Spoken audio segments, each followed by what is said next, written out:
Segregationist senators filibustered bills to outlaw poll taxes in 1942, 1944, 1946. Segregationists filibustered bills outlawing discrimination in employment, housing, and voting. They filibustered the Civil Rights Act of 1957, 1960, and 1964.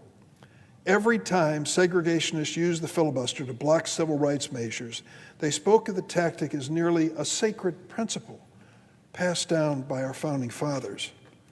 Now, with voting rights under the broadest attack in more than 50 years, with hundreds of bills being introduced in state legislatures to make it harder for many Americans, especially people of color, to vote, we are once again facing a threatened filibuster of a voting rights protection bill in the Senate. History repeats itself. Largely under Senator McConnell's leadership, today's filibuster has been transformed into a weapon of mass destruction.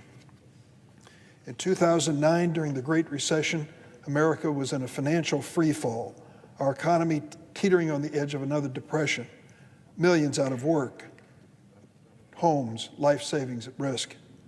Senator McConnell said, and I quote, "My number one priority is to make sure President Obama is a one-term president."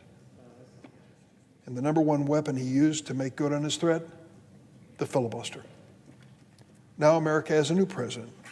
Senator McConnell wasn't able to filibuster President Biden's American Rescue Plan because the Senate used a procedural device known as reconciliation, which allowed it to pass with a majority vote.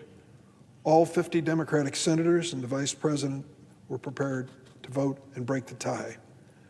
Not one single Republican senator would vote for President Biden's rescue plan.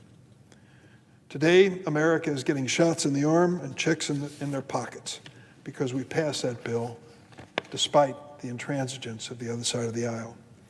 We're just beginning to break the back of this pandemic. There are still hot spots and worrisome reports, but we're beginning to break its back. And we're helping the millions of Americans who are hurting financially because of the pandemic shutdown.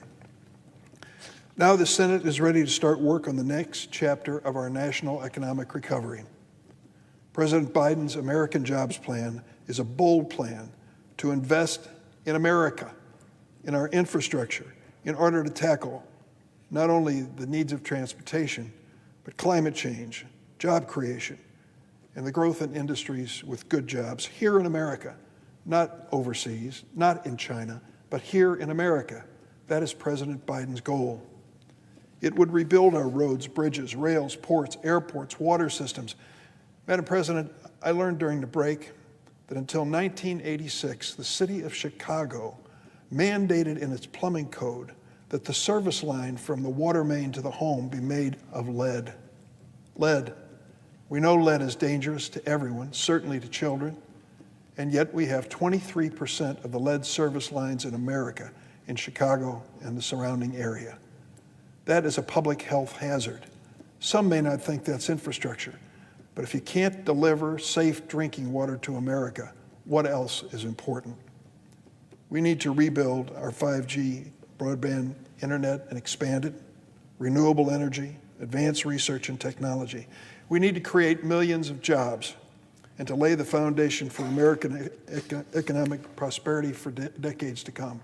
Last night on 60 Minutes, Chairman Jerome Powell spoke and was interviewed. It was the most encouraging report. He really believes we're right on the cusp of moving this nation forward. Dramatic increase in economic growth in this country. Isn't it about time? Haven't we paid our dues in this pandemic? And don't we need a president who wants to invest in America to make that happen? Senator McConnell has already said he opposes President Biden's American Jobs Act. Will our colleagues on the other side of the aisle really filibuster this once-in-a-lifetime opportunity for America to regain the lead in the global economy for the 21st century? Would they really filibuster America's ability to compete and win against China and the competition for jobs and industries of the future? I hope not. We're all sent to the Senate with a job: fix the problems, not paralyze Congress. Despite what the dark money special interests might want, we should aim higher than killing good solutions under the dome with a filibuster.